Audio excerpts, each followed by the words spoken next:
আমরা ছাত্রলীগকে নিষিদ্ধ করেছি, কিন্তু এই ছাত্রলীগের গডফাদার, অর্থের যোগানদাতা, অস্ত্রের যোগানদাতা এই আওয়ামী লীগকে অতি সত্বর নিষিদ্ধ করতে হবে। এরা এই দেশের মূল হোতা, ষড়যন্ত্রের মূল। আমরা আজকের এই মানববন্ধন কর্মসূচি থেকে, আজকের এই চট্টগ্রাম থেকে আমাদের সর্বপ্রথম দাবি হলো আওয়ামী লীগকে নিষিদ্ধ করা। এরপর আমরা যে আত্মত্যাগের মধ্য দিয়ে এই উপদেষ্টা পরিষদ গঠন করেছি, এদের প্রতি আমাদের অনুরোধ থাকবে এরা যেন ছাত্র জনতা, রাষ্ট্র এবং দেশের কল্যাণের নিমিত্তে দেশপ্রেমিক উপদেষ্টা পরিষদ গঠন করে দেশের কল্যাণের জন্য কাজ করে। এই আহ্বান জানিয়ে, আওয়ামী লীগকে অতি সত্বর নিষিদ্ধ ঘোষণা করার আহ্বান জানিয়ে আজকে এই বক্তব্য আমি এখানে শেষ করছি। আসসালামু আলাইকুম রহমতুল্লাহ। এই পর্যায়ে বক্তব্য নিয়ে আসছে আহমেদ সাইদ, আন্তর্জাতিক ইসলামী বিশ্ববিদ্যালয়, চট্টগ্রাম।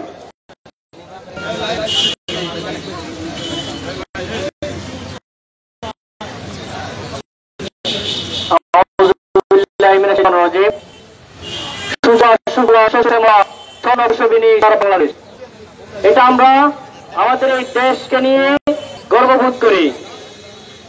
প্রিয় সংগ্রামী ভাইরা, এই সুজলা সুফলা শস্য শ্যামলা স্বর্ণ প্রসবিনী সোনার বাংলাদেশে আমরা দেখতে পাচ্ছি 5ই আগস্ট তথা 30শে জুলাইয়ের পর থেকে একটি গোষ্ঠী ষড়যন্ত্র করে যাচ্ছে। একটি গোষ্ঠী ভারতে বসে, বিশেষ করে স্বৈরাচারের প্রধান শেখ হাসিনা ভারতে বসে আমাদের বিরুদ্ধে নতুন নতুন ষড়যন্ত্র করে যাচ্ছে।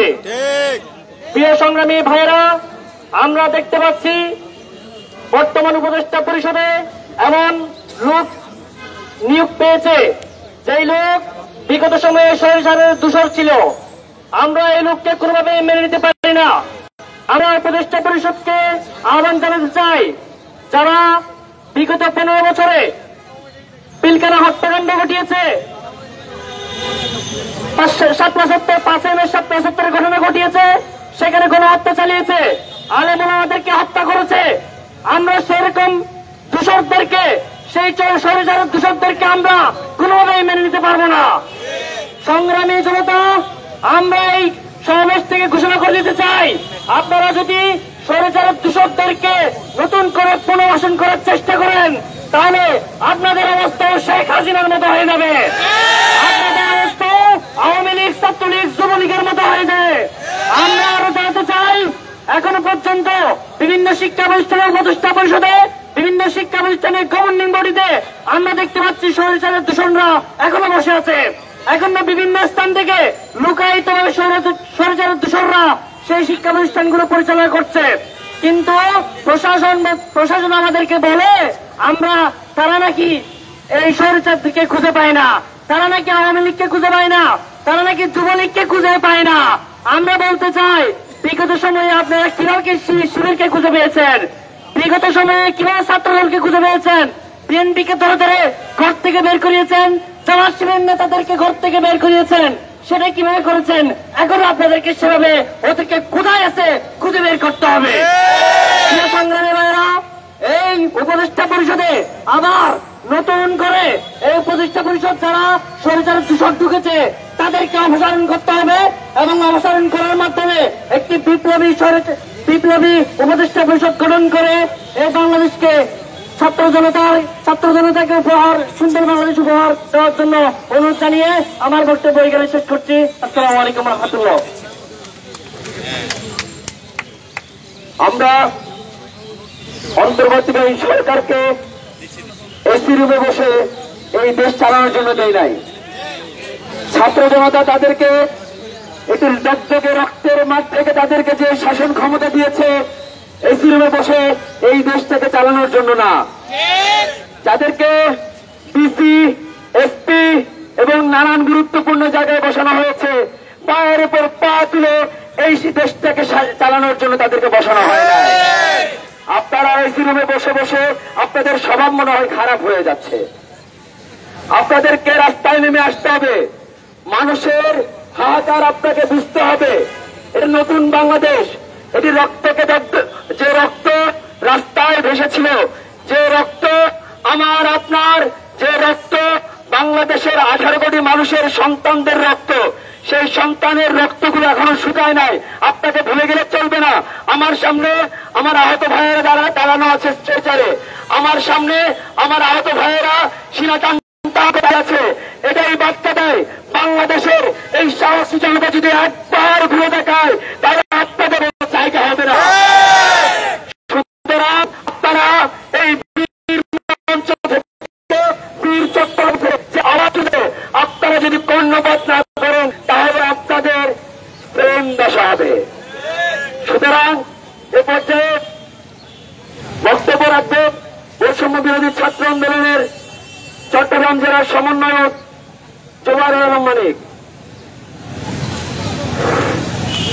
বিসমিল্লাহির রহমানির রহিম। সিটেঙ্গে আর পলাতক শেখ হাসিনা আর ওর গুণধর পুত্র যাতে বাইরের দেশে তো একখানা নড়াচড়া করে এরে ফেসবুক স্ট্যাটাস দে খেলা ঘুরেতে অনলাইন খেলা ঘুরেতে না পুরার ভিডিও করতে মায়ের হাবেল নেই। এক সময় ওটিলে লিগুর নাম আওয়ামী লীগ, ছাত্রলীগ, যুবলীগ আগে আসিল, এরপর ওই পলাতক লীগ, তারপর ওই গত্ত লীগ, এখন আইরে ফেক আইডি লীগ আর ফেসবুক লীগ। আরা ইতারা বারবার হইতি ছাত্রলীগ দর জেলে বর তোরারে আরা হইতি তোরার এটা আর বাংলাদেশত থানা নাই, তোরা ফেললি তোরার এড়ামে ফেললি যাগু তোরারে কিন্তু আর আটকাইম বারো তুলটা জেলে যাবি আটকাইম এড়ামে ফেললি যাগু দা তোরার মার এটা আফারারে যাগু।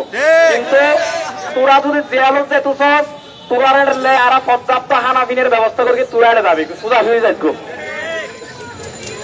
আমরা বলতে চাই আমাদের আহত ভাই যারা আছে এখানে দুজন দাঁড়িয়ে আছে, আমাদের শহীদ যারা আছে রক্তের দাগ এখনো শুকায় নাই।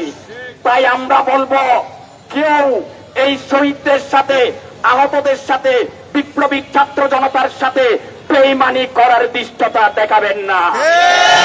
আমরা বলতে চাই প্রায় 2000 শহীদের বিনিময়ে 26-এর যেই স্বাধীনতা আপনারা মনে করবেন না যে স্বাধীনতা মানে আপনারা মনে যেরকম ইচ্ছা সেরকম ভাবে চলতে পারবেন। আপনারা মনে করবেন না যে স্বাধীনতা মানে আমরা আপনাদের অন্তর্বর্তীকালীন সরকারে ওখানে টাকার ম্যান্ডেট দিছি কিন্তু আপনারা ওখানে উপদেষ্টা নিয়োগের ক্ষেত্রে এখানে ছাত্র জনতার বিপ্লবী ছাত্র জনতার থেকে কোনো মতামত দিবেন না। আমরা বলতে চাই স্বাধীনতা মানে এই নয় যে পুলিশ প্রশাসনের টাকা যারা বিগত সময়ে জঙ্গি ট্যাগ দিয়ে মাদ্রাসার শিক্ষার্থীদের তুলে নিয়েছে এরকম কালচার আপনারা এদেশে দিয়ে রাখবেন। আমরা বলতে চাই স্বাধীনতা মানে জনগণ আপনাদের ওই চেয়ারে বসার ম্যান্ডেট দিতে প্রধান উপদেষ্টা থেকে শুরু করে একেবারে মেম্বার পর্যায়ে যারা আছে প্রত্যেকটা নিয়োগের ক্ষেত্রে স্বচ্ছতা থাকতে হবে। বড় বড় যেই ইউনিভার্সিটি কলেজ জেলা উপজেলার ক্ষেত্রে আপনারা যতই রদবদল করুন জনগণকে প্রকাশ করুন আপনারা কিভাবে রদবদল করেছেন।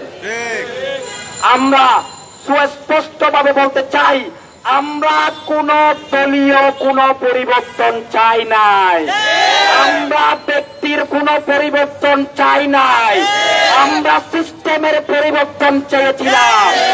তাই আমরা বলবো যারা এখন সরকার না হওয়ার পরও এখনো এসে আপনারা বিভিন্ন সভা সমাবেশ করে বিভিন্ন দলীয় বক্তব্য দিতেছেন তাদেরকে বলবো আপনার দলীয় বক্তব্য না দিয়ে আপনাদের যে শিশু সন্তান আছে আপনাদের যে ছেলে মেয়ে আছে যারা কলেজে পড়ে যারা স্কুলে পড়ে তাদের থেকে